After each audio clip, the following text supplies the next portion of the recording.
You were not meant to be a slave to the grind. You were not meant to trade your life force for money. You can escape gravity. You can unlock your life. You got this. Let's go.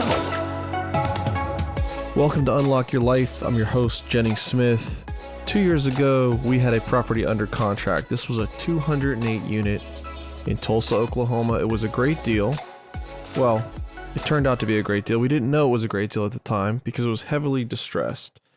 This property was over half empty, $2.5 million in deferred maintenance, $5.5 million purchase price, so pretty cheap. That's only $26,000 a door, but a lot of carrying costs, a lot of risk, a lot of renovations, and this seller was very difficult to work with. And we had everything lined up. We had raised about $2.4 million to close this. 24 people had given us $100,000 each to close this deal. It was the biggest deal of my life. And we were set to make a lot of money with this deal. Very exciting. And if you don't know me, this is one of my businesses. Is I have multifamily apartment units. We syndicate, we raise capital, and we buy apartments. And 3 weeks before closing, the bank calls us and says, hey guys, we don't like the loan. You don't live locally, which was just an excuse. They knew that from the beginning. But for whatever reason, we don't like this loan. We're pulling the loan. This is after they've given us a term sheet. This is after they've given us a commitment letter. We're way down the road. We had put $50,000 down, and our due diligence period had expired. So in commercial deals, when you put something under contract, you got to put money down. And it isn't like a house. Like if you don't close that deal, depending on the terms of the contract, you lose that money. And the way our contract was written, we were pretty much going to lose $50,000. There might have been a way to fight it, but it was iffy. And so we pleaded with the seller, hey, give us another shot. We'll get another bank. We're still going to close. We still like the property. And he would not have it. I don't know if he was getting foreclosed on or he had money woes or what, but he needed to close and needed to close fast, and he was not happy with us. So the deal actually fell out of contract. So he terminated, or it terminated because we were in default. We weren't closing on time. And, you know, we're arguing with him about how we're going to try and fight him for the 50 grand, but even that really didn't matter. The big deal was losing the deal. I mean, we had worked so hard, legal work, paperwork, private placement memorandums, raising $2.4 million, getting this loan lined up, getting the management company ready to go. Multiple flights out there, a lot of effort, time, and it was a good deal. And I was very, very discouraged. Nothing about this deal had been easy, and now it just seemed like I had been dealt the final death blow. So talking with my partners, I talked to my mentor, I kind of moped around for a day or two, freaking out. Our loan broker came back to us with other options, you know, maybe hard money, 10% loans, crazy terms, just to get the thing closed. And it just didn't make sense. I didn't want to put myself under that much risk and pressure and get into a bad situation. So we said, listen, we're going to go with a different broker. You didn't get the job done. We went with a different broker, and she was able to find another bank that maybe was interested. And so we submitted our stuff to that bank, and they got us a term sheet, and they preliminarily liked the deal. And it was a little bit expensive to work with them. They wanted 3% of the loan up front, you know, or at closing, which was kind of expensive for a local bank, but much better than the other terms we were getting, and we could still close the deal. And so we kept fighting. And remember, we don't even have the property under contract. We're arguing about whether we're going to lose this down payment money. We're trying to communicate with the investors what's going on. And the seller is just really being non-communicative, but we kept going. Eventually, this bank did issue us a commitment letter. They could close in 3 to 4 weeks. And we showed that to the seller. That was enough to get him to talk with us. And if he told us if we put another $100,000 down, non-refundable, and we released the other $50,000 and didn't argue that we would try to fight him on that, and that if we didn't close, we would lose $150 grand, then he would let us put it back under contract. We did, and we were able to successfully close that deal. So fast forward 2 years, a lot of struggle, a lot of work, but we filled the property up. It's now 98% full. It's going to refinance and close June 28th. Today is June 12th, 2022. So it's refinancing in about 2.5 weeks. And it appraised for $13.9 million. And we were all in for 8 to 8.5 with the carrying costs and closing costs and renovations. So phenomenal deal, and persistence paid off in that scenario. But at the time, it was scary. I didn't know what to do, and part of me just wanted to give up. I was fatigued with the deal. I was tired with the deal. I had been poring over this deal for 6 months, flying back and forth, talking with investors, and this guy pretty much almost wore me down. And luckily, I listened to my mentor, said, Jenny's, if it's a good deal, close it. Keep your feet moving, keep swinging, keep fighting, keep going. And that is the premise of today's episode, is what do you do when the chips are down? What do you do when things aren't going well? What do you do when things are not going to work out or aren't working out? And the stress is mounting, and the fear is mounting, and the pressures are there, and you don't know what to do, and things are outside of your control, like a bank pulling your loan 3 weeks before closing. What do you do? Well, from my advice, or from my experience, my advice to myself, my advice to you, the only way to conquer that fear, the only way to get through it, the only way to have any semblance of peace is to go through it. The only way around is through, and action kills fear. So write this down. Keep your feet moving, keep swinging, stay in the fight, right? What does that mean though?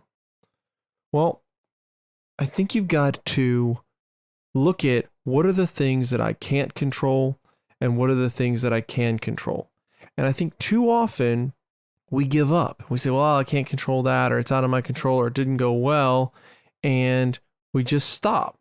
Whereas there really are things that we can do that are in our control, right? So back in the day, I was selling my construction company and they weren't doing it well. It wasn't going well. They weren't taking it over well. They were failing on the sales. They were losing jobs left and right. This was a construction company I owned, and I had stepped out of it to let 2 former employees take it over. And part of me could have been like, well, I can't control how they act and this and that, but that wasn't it. What I did was I figured it out as much as I could. I kept taking action. I kept swinging. So I went on sales calls with them. I stepped in. I did further training. I met with their clients. I injected cash to keep it floating. I talked with other franchisees. I partnered them up with another franchisee. I had a difficult conversation with project managers. I fired people. I even kicked out one of the partners that was going to buy in, or he self-selected out. It just wasn't a good fit. And the other guy stepped up, and through that, it succeeded, right? The guy that stayed in started making sales. Once it became all on him, he figured it out. He did well. They made it through the scrape. He paid me back the cash that I had injected. He ended up paying me off the purchase price on the company, and I'm still getting checks from him, from that company, because I didn't give up. I didn't cave to fear and say, oh, well, whatever. This didn't work. I can't control it. And I'm either going to jump back in completely and take it back over, or I'm just going to give up on it and let him completely die. Right? I kept swinging. I kept fighting. I kept my feet moving. In 2008, when the recession was here, the last recession, my company was doing badly. I mean, I was in construction and we weren't making money. We were losing money, and I owed taxes, and pressures were mounting. And I had a rental house. And I'd also bought a house. And I was renovating that, paying 2 mortgages, or paying a mortgage and paying rent. And I kept my feet moving, right? I would work all day. I would hustle. I would go door to door. I would try to sell window packages, siding packages, door packages. I would install peep sites, those little security peep sites in doors for $20. Anything I could do to take action, make a little bit of money, and keep my feet moving, keep moving forward. I listened to a podcast about an Australian billionaire real estate developer contractor guy, and he got hit really hard in 2008, 9, 10. And he did the same thing, right? He got back to business. He started taking action on the things that he could to keep the ball rolling forward and fight back that fear, fight back that anxiety. That's the most paralyzing thing about it, is how terrible you feel.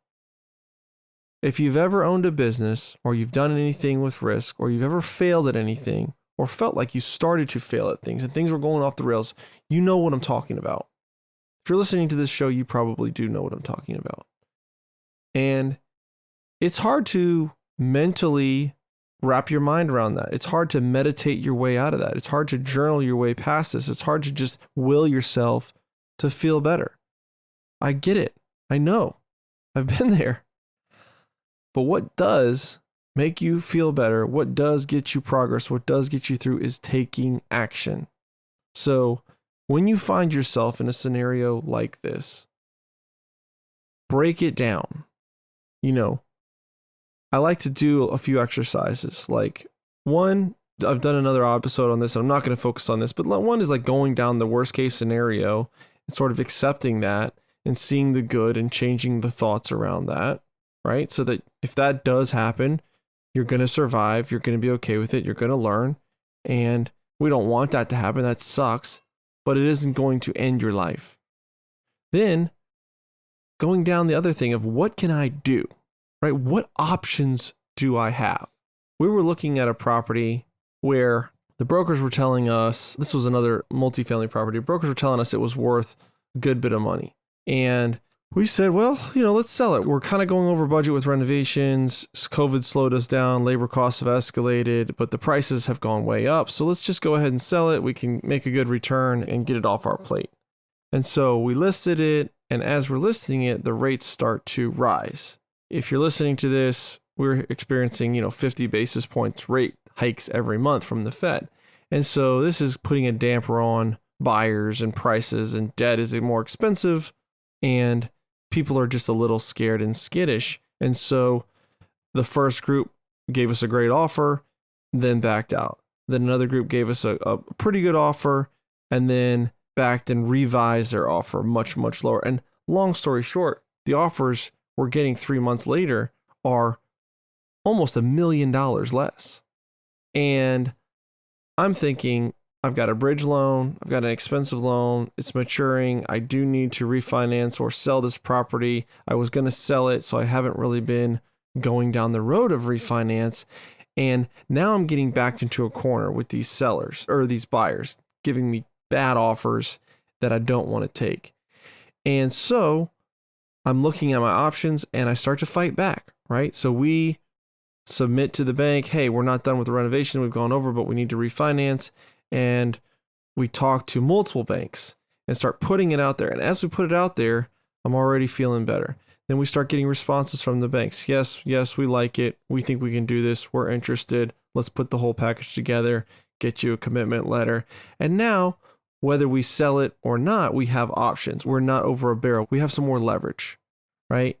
So if we get a great offer, we can sell it. If we don't, we can get out of a short-term bridge loan that's at a little bit too high interest rate, that's not conducive to what we want to do. We can refinance it, and we can finish the renovations and either then sell it at a better occupancy, in a better condition for a higher price. Maybe rates will cool off. Maybe rates won't cool off. Maybe rates will keep going up. And now I'm in a better position because I have a 5-year to 10-year loan. I have a good occupancy. I've got my rents coming in, and I can cash flow my payments to the investors, cash flow payments on the debt, and I'm in a better spot, right? Instead of getting paralyzed and being like, oh my gosh, my property just lost $1 million in value. The Fed is raising the rates every month. What is going on? We have an economic disaster tsunami heading our way. I'm going to be in serious trouble. Like, this is what can happen if you don't control your emotion.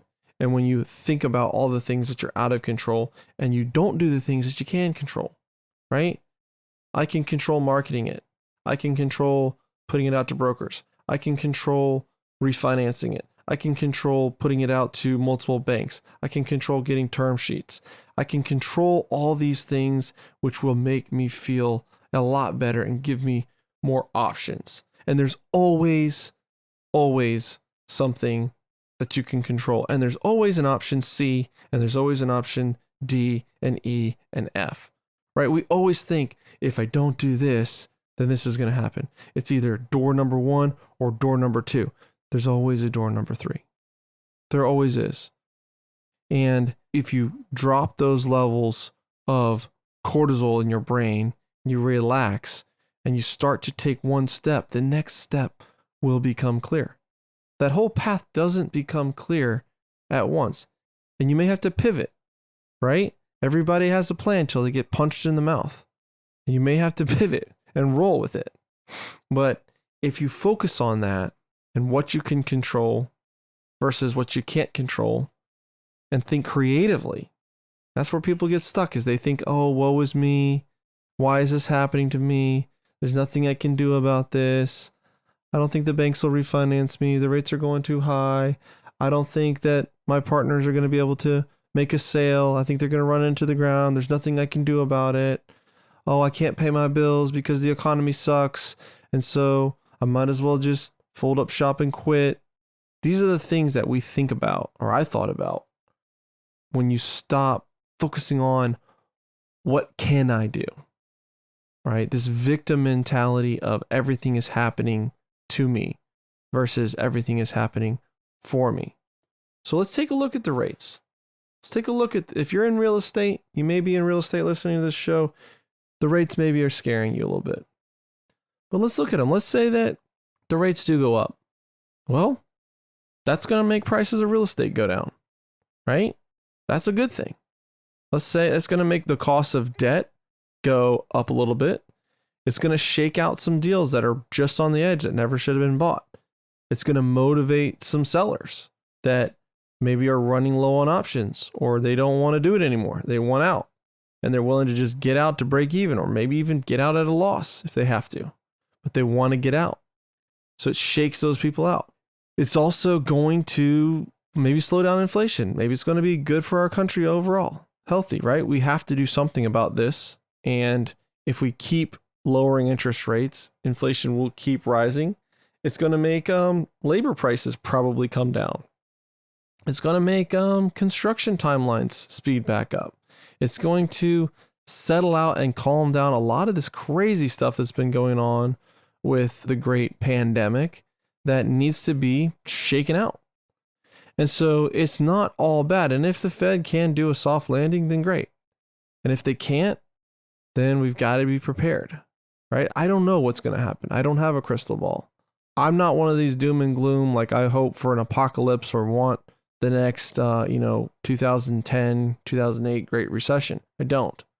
But I know that there's definitely things that I can't control and I can't worry about. I can't borrow on tomorrow's worries, right? The Fed could have this meeting and they could not raise rates at all. Or they could raise them 2, 3, 4, 5 points. I don't know. I can't control that. And when they do, whatever they do, then I'm going to adjust my actions accordingly. I'm going to adjust my battle plan accordingly. So that's all I got for you guys today. When you get hit, keep moving, keep swinging, take action. And remember, unlock your life. Peace.